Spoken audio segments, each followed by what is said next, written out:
Golden State Media Concepts social media podcast. Time to hashtag everything. We talk about all the fun, crazy stories on social media. From Instagram to Facebook, Twitter to Tumblr, or probably even Friendster. Join us each week as we explore the quirky side of social media. It's the Golden State Media Concepts social media podcast. It's simple, such a sad song.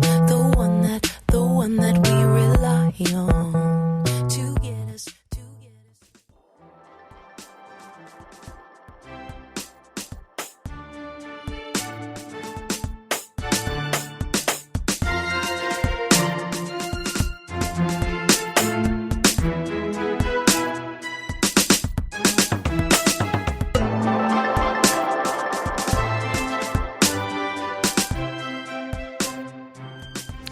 Hello and welcome to the GSMC Social Media News Podcast, brought to you today by Care Of. For a limited time only, if you go to takecareof.com and enter the promo code SOCIAL30, you will get 30% off of your first order.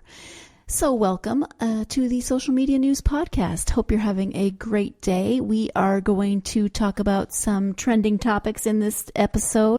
We'll talk about the live in front of a studio audience, All in the Family and the Jeffersons that aired tonight. We'll talk about some news happening in the social media world. We'll talk about some trending topics, etc. So hope you are ready for a fun show, and let's go ahead and get right to it. So as I said, All in the Family and the Jeffersons aired tonight on ABC. They were filmed in front of a live studio audience, had a star-studded cast for both shows. Woody Harrelson and Marissa Tomei played Archie and Edith Bunker. Jamie Foxx played George Jefferson. Wanda Sykes played Louise Jefferson. There were some guest appearances. Anthony Anderson, Kerry Washington, Ellie Kemper, Will Ferrell. There was a whole Stephen Tobolowsky, Sean Hayes, all kinds of big name stars. Now, I thought this was intriguing when I first heard that they were going to do this because, for instance, the episode of All in the Family that they did, and to backtrack a little bit, they took the script that they used for the episodes that they aired, and they did that same script, word for word pretty much. And though, like I said, the episode that they used for All in the Family originally aired 46 years ago. So I just thought this was a really interesting thing that they were taking two very popular shows from over 40 years ago and bringing them to 2019 with the exact same script. Lots of comments on how kind of sad it is that so many of the issues that were brought up in the shows tonight are still happening, how relevant many of the topics still are. Both shows were the creation of producer Norman Lear, who is 96 and was responsible for these episodes tonight as well, along with Jimmy Kimmel. He looks great for 96, which, you go, Norman Lear. That's awesome. He said that they wanted to do it word for word because of the continued relevance of it. I mean, they were still set in the same time period that they were still set in the 70s. Richard Nixon was president in the episode of All in the Family, so they were talking about Richard Nixon, which seems kind of strange, but they were still talking about racism, they were still talking about sexism, there were still some topics that came up. There were several things that were said that I was like, oh my gosh, we've gotten a lot better about, people grumble about political correctness, but it has its place. We've gotten a lot better about saying things that are just mean and wrong and blunt, and we don't need to be like that to each other. So there were a couple of times when I gasped. So trending on social media after I watched the episodes, I went and looked on Twitter to see what people were saying, and lots of the comments were about Marissa Tomei as Edith Bunker. What a great job she did. She really was hilarious. She made me laugh a lot. Jamie Foxx played George Jefferson, and he was the first one that I noticed who visibly flubbed his lines. If anyone else did, they covered it up or I didn't notice.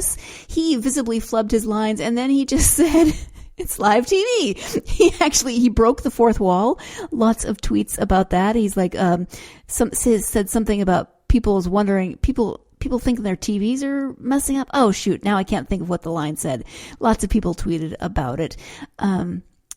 Yeah, everybody at home just thinks their TV's messed up. He said something about that. He was laughing, then to watch the rest of the cast trying to hold it together. I can't remember if Woody Harrelson's character Archie Bunker was facing away from Jamie Foxx at the time, or if he turned around because he was laughing so hard, but you could tell, I mean, he was shaking, he was laughing so hard. So there were a lot of entertaining things. There was an appearance at the end. I don't know if I should be giving spoilers in case people haven't watched it. I guess I just did with the line flubbing, but that doesn't really give too much away. There were some guest appearances, and if you haven't watched it, then I guess I will let you find those out for yourself. Although if you do go on social media, those will be, spoiled for you. So lots of comments. Mostly what I saw were favorable. A few people weren't so sure about Woody Harrelson as Archie Bunker. I enjoyed his performance. I'm not sure I believed him quite as well as Carol O'Connor. And I'm not sure why that would be exactly. I mean, because he certainly played grumpy, curmudgeonly people before in a lot of different shows, but he's never, I guess when I think Woody Harrelson, I don't think necessarily bigot, and Archie Bunker is definitely a bigot. I don't think that about Carol O'Connor either, but yeah, I'm not explaining this very well. Anyway, lots of comments about that. There were a lot of comments about the fact that Woody Harrelson and Marissa Tomei are both older than Carol O'Connor and Gene Stapleton when this episode first aired, which is interesting. So I should probably back up and say, I mean, I did say that these were in the 70s. All in the Family aired from like 1975 to 1979. The Jeffersons was a spinoff. The Jeffersons were neighbors of the Bunkers, and then they moved on up and got their own show. You probably, even if you've never seen the show, you know the song Moving On Up, or maybe not. I don't know. I grew up with some of it. I was actually too young to really remember All in the Family, but I remember the Jeffersons better. People were commenting on Jamie Foxx's mannerisms, that he kind of channeled Sherman Hemsley, who was the original George Jefferson. Both Marissa Tomei and Jamie Foxx were a little bit distracting to me because they were so spot on. It was like they were, there's that fine line between embodying the character that you're playing and like mimicking the character you're playing. And I wanted a little bit more of them as opposed to Gene Stapleton and George Hemsley performances of those characters. But I thought that everyone did a great job. I really liked Wanda Sykes as Louise, or Wheezy Jefferson. And yeah, like I said, there were a couple of times when I just gasped because of the things that came out of characters' mouths. They actually bleeped twice in the Jeffersons episode, and I know what they said, but I don't say that in real life. I am not saying that on the podcast, but clearly that was a word that was not banned in the 70s. Holy cow. So they just bleeped it during the live one. But wow, I'm so glad that I was not one of those actors who then had to do that and say that word on air, because I would have stumbled over it simply because it's not a word that I can say I never say it unless I absolutely have to for some reason that I can't even think of. So I never say it. But it's interesting. There was one tweet that said, this is from Felix Vasquez at F Vasquez Jr., who says, to all the younger audience members out there, trust me, they didn't alter a single element from the 1970s television scripts. Scary how very little has changed, isn't it?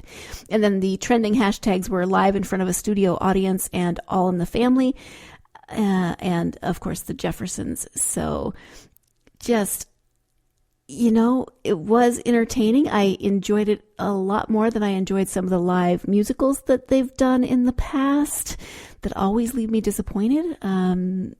So, yeah, I actually kind of wished some of the other characters... I guess, okay, here's my main question on this, was these were iconic shows. They were talking about at the beginning, Jimmy Kimmel said that Norman Lear had 5 of the top 10 shows one year during this era, that they were all Norman Lear shows. I was fascinated by that. What I don't know is because these aren't the original. They didn't show the episodes that were the first episodes. They took 2 episodes, and so if you didn't know the stories, or you didn't know the characters, or you kind of didn't know the point behind the shows, you don't have time to really get to know the characters and figure out what's going on.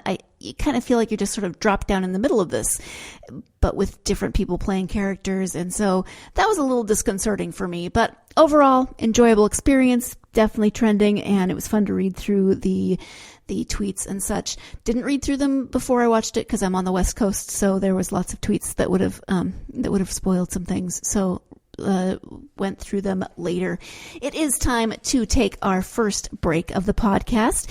Before we take that break, though, I do want to talk to you, as I mentioned at the beginning, this is brought to you by Care Of. If you've never heard of Care Of, it is a subscription service that gives you personalized vitamins, protein powders, and more. It's a delivery service, so they are delivered to your home. Maybe you are looking to get into a more healthy routine, and you can do that. You can maybe you're looking for, better energy, better sleep, maintain, or to have less stress in your life, something else. We're all looking to be healthier right now. Well, Care Of is great because instead of trying to figure out what supplements you might need to make yourself feel better and feel healthier, you can just go to takecareof.com and take their quiz. Their online quiz will help them to give you a personalized regimen of vitamins and supplements. And it is easy. It takes about 5 minutes. They ask you a few questions about your health goals, about what you're looking for, what concerns you might have. And then they give you this recommendation of what you should take for your daily vitamins, for maybe a protein powder, for some supplements, for energy, that sort of thing. And then you can still, you look at what they offer, and then you can still add things to that order. It's great. I did the quiz. It's easy. Then they sent me this wonderful box that has my name on everything, and it is personalized to my needs and what I said on the quiz. So it's great. Care Of's new protein powders have clean labels and are made with organic ingredients like cocoa and Himalayan pink sea salt, or whey from free grass-fed cows from Ireland. There are vegan and vegetarian supplement options available to match your dietary needs. So it's really great. And if you are interested in getting some personalized vitamins and protein powders, etc., then all you have to do is go to takecareof.com and enter the promo code SOCIAL30. This is the Social Media News Podcast, so SOCIAL30 is that promo code, and you'll get 30% off of your first order. So again, in order to get 30% off of your first order of Care Of, go to takecareof.com and enter SOCIAL30. So when we come back, we will be talking about some more trending news on social media. Stay tuned. You're listening to the Social Media News Podcast, and I will be right back.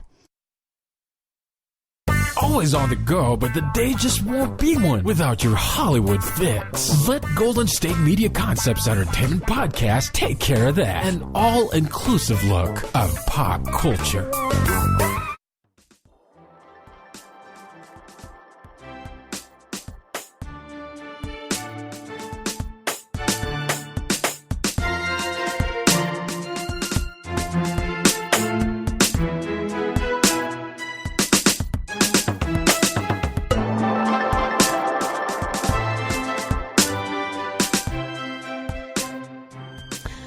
Welcome back to the GSMC Social Media News Podcast. Before the break, we were talking about the live in front of a studio audience, All in the Family and the Jeffersons. And actually, I'm curious if you, for those of you who watched it, what did you think? Especially, I want to know if you are of an age where you watched it when it was originally on and what you thought of the reboot or is it a reboot if they only did one episode? I don't know. What you thought of tonight's episodes. If you are younger and you've never seen the show, if you have no idea what the show is, or even if you kind of know what it is but never really watched it, then what you thought of tonight's episode. I'd really love to hear your thoughts from both of those perspectives. That would be cool. Hit me up on social media. This is the Social Media News Podcast. Hit me up on social media. We're on Facebook, Twitter, Instagram, etc., and let me know what you thought of tonight's episodes. So now we're going to turn our attention to some of the things that are trending on social media right now. This story is a few days old. It was updated on May 17th, but you probably saw, if you're on social media at all, that Grumpy Cat recently passed on. And Grumpy Cat, I didn't actually know that Grumpy Cat's real name was Tartar Sauce. But little Tartar Sauce actually shot to fame because of her just permanent scowly looking face. You know, whether she was actually truly a grumpy cat, I don't know, but she had the grumpiest little frowny face that you've ever seen, and it made for some really awesome memes. She also had beautiful blue eyes. The Instagram account put out, or the official Grumpy Cat Twitter account announced that she died due to complications from a recent urinary tract infection. And the statement says, "We are unimaginably heartbroken to announce the loss of our beloved Grumpy Cat. Despite care from top professionals as well as from her very loving family, Grumpy encountered complications from a recent urinary tract infection that unfortunately became too tough for her to overcome. She passed away peacefully on the morning of Tuesday, May 4th, at home in the arms of her mommy, Tabitha. Besides being our baby and a cherished member of the family, Grumpy Cat has helped millions of people smile all around the world, even when times were tough. Her spirit will continue to live on through her fans everywhere. Grumpy's family, Tabitha, Brian, and Crystal." Oh, rest in peace, Grumpy Cat. You did make a lot of people smile. And just that little grumpy face. It was actually, her appearance was due to a combination of an underbite and feline dwarfism, which is a form of genetic mutation. So she always had that little grumpy face, but her family maintains that she was in fact very pleasant and playful. She just did a photograph well.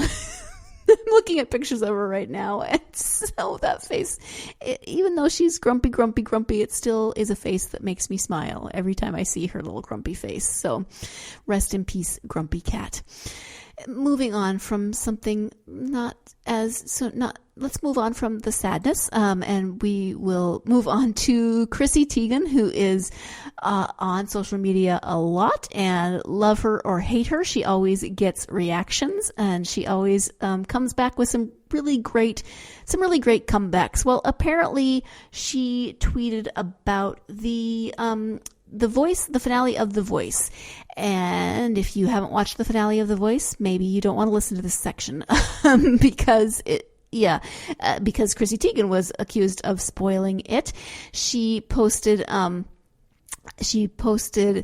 about the winner of The Voice, who happened to be on John's team, and what she did was she retweeted from The Voice tweet. She retweeted The Voice's tweet, so she didn't think anything of it, and then people were very upset because they were on the East Coast and didn't know who the winner was, and she came back with, "Truly sorry for spoiling The Voice tonight. I thought that since the official account tweeted it, it would be okay. But now I realize it wasn't, and will make sure that when my husband wins something with someone, I will wait for each state and every country before being excited." So she clapped back with a little sarcasm, but, she did retweet the official account, and she wrote, "This is literally the happiest I've ever seen John ever after his protege, Malin Jarman, won season 16. So she did, she did spoil it, or she did tweet it, and people were accusing her of spoiling it. But if you go on social media, people are coming to her defense saying, well, it's, it was retweeting, and the voice is spoiled all the time because of the live voting, etc., and you can't really avoid it. So just stay off of social media is basically what people said. And there was a lot of Game of Thrones references.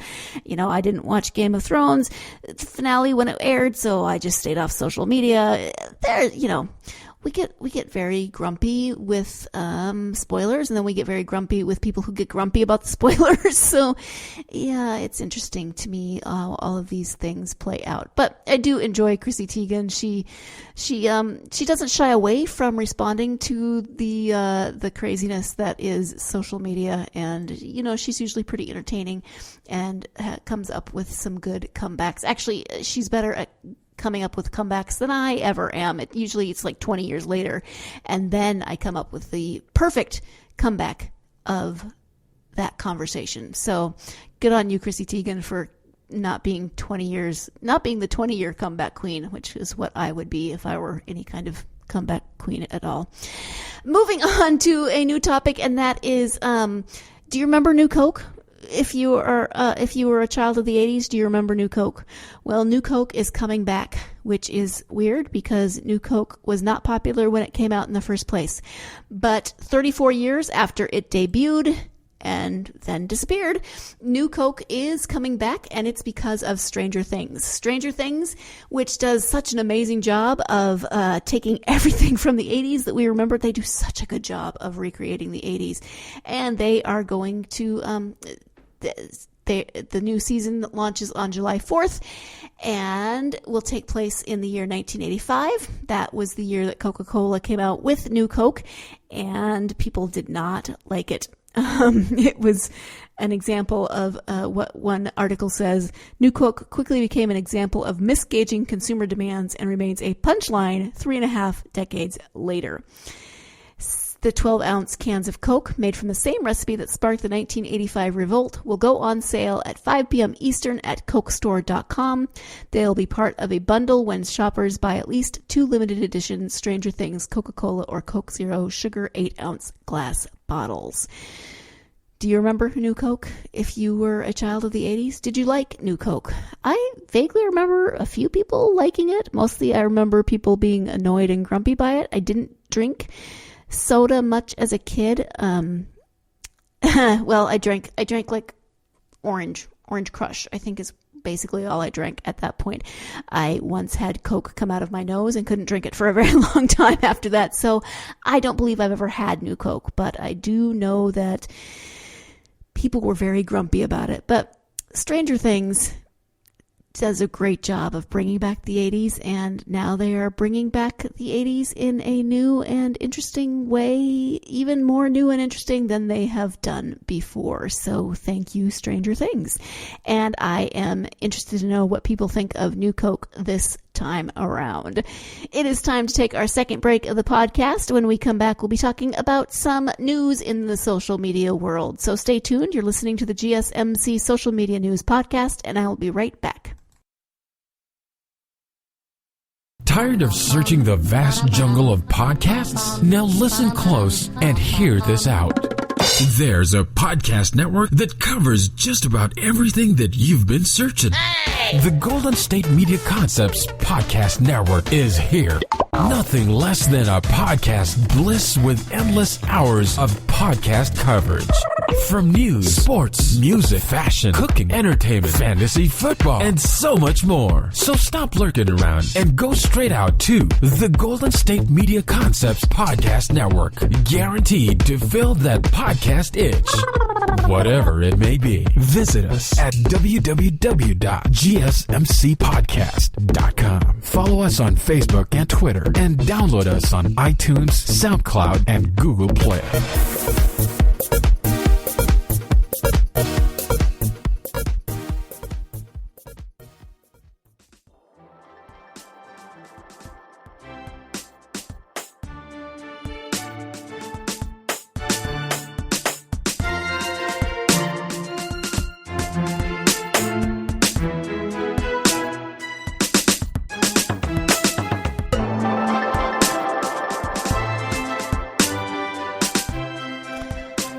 Welcome back to the GSMC Social Media News Podcast. We are going to move on from some trending topics to more news on social media platforms themselves. You know, we all use social media. Maybe not all. You probably shouldn't use, I shouldn't use absolutes. Many people use social media.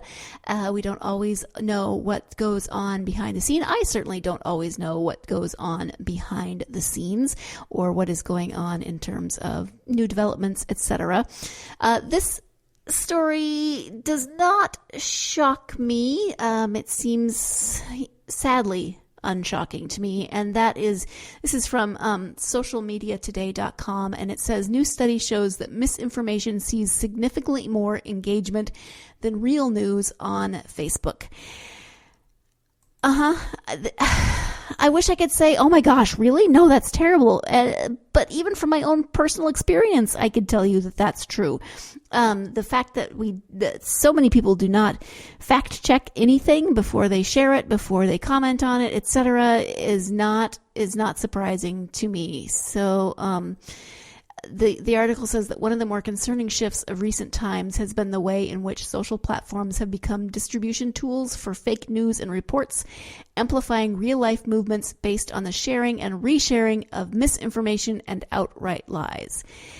Such content now has increased capacity to infiltrate and impact people's lives. For example, both Facebook and Twitter have now taken action against anti-vax groups, while just this month all the major tech giants agreed to the Christchurch call, which aims to unify their efforts to curb the spread of terrorism and extremist messaging. Given the dangers of such sharing, this is rightfully a key issue of focus. And this week, a new study conducted by Oxford University has again underlined why it's such a crucial concern. An analysis of Facebook data has shown that junk news, or content from less reputable sources, gets shared 4 times more than content from reputable, trusted news outlets across the social network. And that is not surprising because, you know, you want things to create a stir. You want people to comment or like or pay attention to what you're posting. And generally speaking, those kinds of stories, the less reputable stories, are more sensationalized. The stories from more reputable sources aren't always. You know, they can be, but you get more of a reaction when you post the fake news usually. So I can understand it. I don't like it. It makes me sad and a little nervous about the state of the world, and it makes me say, please fact check. But I don't know if it's even a matter of, are people not fact checking, or are people looking for more of the sensationalism? Are they looking for clicks? Are they looking for likes? Are they looking for shares, etc.? I don't know the answer to that. So, you know, interesting. But my take would be, please fact check, and please stop spreading false and salacious information. I don't know what else to say on that one. New platforms. Have you heard of TikTok, social media platform TikTok? This is news to me. I guess I haven't been paying too much attention. TikTok is real short videos. They are videos of 15 seconds, and they can be combined to make longer videos. Its initial release date was actually in 2016, so you're probably sitting there going, yeah, lady, we knew this. Or you, like me, maybe have only sort of peripherally heard of this app, despite its being out for several years. Well, the question is it the hottest new thing? Is it a flash in the pan? Is it here to stay? What is it?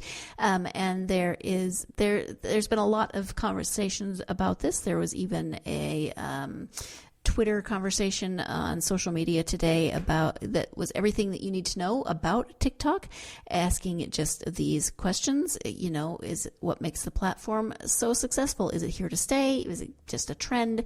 And they say, trust us, we're just as confused as you are. So they took those questions to a live Twitter chat to see how everyone else feels about the new platform. And so they start off by telling what it is. It is, 15-second videos, up to 50-second videos. They can be combined to make longer videos or loops. The point of the app is to make and share creative content. It is very popular among teens. There's lots of challenges and lip sync battles, etc. on the app. Music videos, etc. So there's questions about, do you think it's here to stay? Well, 63% think it's just a fad. 37% on this conversation say it's here to stay. So we'll see.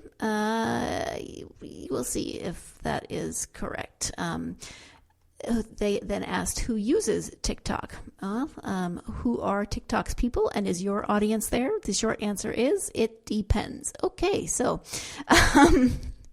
most people seem to agree that it is a younger audience, but then as I was working on learning more about it, one of the top stories that came out today is that moms and grandmas are invading TikTok. So maybe like Facebook, it's going to soon be considered for old people. I don't know. But there is a lot of talk about Generation Z, and this appealing more to the younger generation. But hey, doesn't mean that's going to be the case forever. Historically speaking, adoption of a social media platform, this is as part of that conversation, first occurs within younger generations. While TikTok may never be a top social channel for older generations, there's no reason to believe it won't expand to older generations. And if that article that I was referencing is any indication, if moms and grandmas are now using TikTok, well, you just never know. When my mom starts using TikTok, then we'll know that it is for an older generation, because my mom is not on social media very much at all. She does Facebook.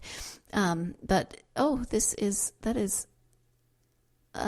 is definitely a grandma on TikTok. So if the article starts, if teens are on TikTok, it was only a matter of time before the parents would be too. And we've officially reached mom TikTok. This article is from the daily.com, and it is from today, actually. So talking about how there is a report, and it spotlights there is a report that moms and grandmothers have found ways to express themselves on the short form video and lip sync app, and they're getting in on its meme and challenge format. I can only imagine the eye rolling and embarrassment happening with younger generations when they find out that their moms are making TikTok videos. But hey, you go, moms and grandmas, do what you got to do, and use whatever social media platform you can do it on. If the young kids are doing it, you can do it too. On that note, where I've just now sounded like I'm insanely old, we are going to wrap up this episode. Thank you so much for joining me for this episode of the GSMC Social Media News Podcast. Join me again next time to see what's trending. Thanks. You've been listening to the Golden State Media Concepts Social Media Podcast, part of the Golden State Media Concepts Podcast Network. You can find this show and others like it at www.gsmcpodcast.com. Download our podcast on iTunes, Stitcher, SoundCloud, and Google Play. Just type in GSMC to find all the shows from the Golden State Media Concepts Podcast Network, from movies to music, from sports to entertainment, and even weird news. You can also follow us on Twitter and on Facebook. Thank you, and we hope you have enjoyed today's program.